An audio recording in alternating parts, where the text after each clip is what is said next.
एक दिन गौतम बुद्ध अपने शिष्यों के साथ कुटिया में बैठे थे। सभी शिष्य आज जानना चाहते थे कि मोक्ष कैसे प्राप्त किया जा सकता है। इसलिए उन्होंने महात्मा बुद्ध से निवेदन किया कि वो आज मोक्ष पर उपदेश दें। शिष्यों की बात मानकर बुद्ध ने एक कहानी सुनानी शुरू की। यह कहानी थी एक जल्लाद और भिक्षुक की।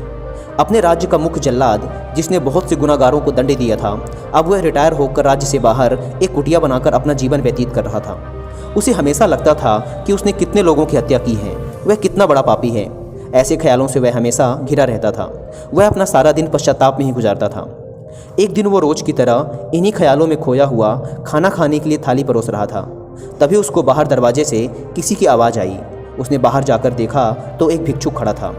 भिक्षुक के चेहरे को देखकर ही जल्लाद समझ गया कि भिक्षुक बहुत ही लंबी साधना के बाद आज उठा है और भूख से व्याकुल भी है। जल्लाद के मन में आया कि जिंदगी भर तो मैंने बस हत्याएं ही की हैं।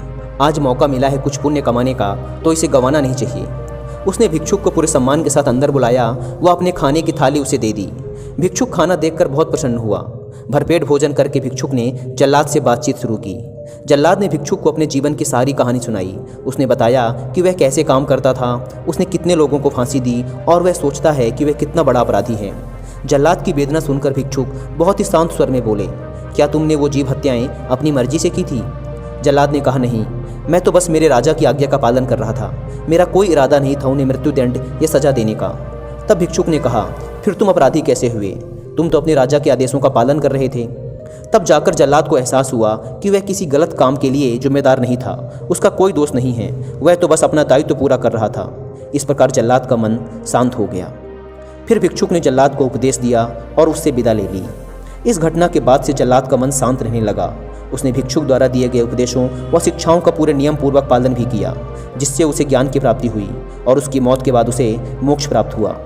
इतना कहकर बुद्ध ने अपनी कहानी को विराम दिया। सभी शिष्य बहुत ही आश्चर्य के साथ बुद्ध की ओर देख रहे थे। किसी को समझ नहीं आ रहा था कि जिसने इतनी सारी हत्याएं की हों उसे मोक्ष कैसे प्राप्त हो सकता है। तब एक शिष्य ने यह दुविधा बुद्ध के सामने रखी। तब महात्मा बुद्ध ने शिष्यों को समझाया कि भिक्षुक के उपदेश से जल्लाद को ज्ञान प्राप्त हो गया था। जल्लाद के जीवन में पहली बार किसी ने उसे ज्ञान का उपदेश दिया था, जिसे उसने पूरे शांत चित्त और मन के साथ सुना था और समझा भी था। इसलिए मृत्यु के बाद उसे मोक्ष प्राप्त हुआ। अपनी बात को विराम देते हुए अंत में बुद्ध बोले, बिना ज्ञान के हजारों शब्दों का उपदेश भी बेकार है, किंतु जब शांत मन से उपदेश का एक शब्द भी सुन लिया जाए तो वह ज्ञान देता है और ज्ञान से ही मोक्ष की प्राप्ति होती है। दोस्तों, इस कहानी ने हमें सिखाया कि अपने कर्तव्यों का पालन बिना किसी दुर्भाव के पूरी ईमानदारी के साथ करना चाहिए। साथ ही अपने मन को हमेशा शांत रखना चाहिए, क्योंकि शांत मन से उपदेश सुनने पर ही वास्तविक ज्ञान की प्राप्ति हो सकती है, जो कि हमें मोक्ष की ओर ले जाता है। अतः महात्मा बुद्ध कहना चाहते थे कि केवल आत्मज्ञान से ही मोक्ष की प्राप्ति संभव है।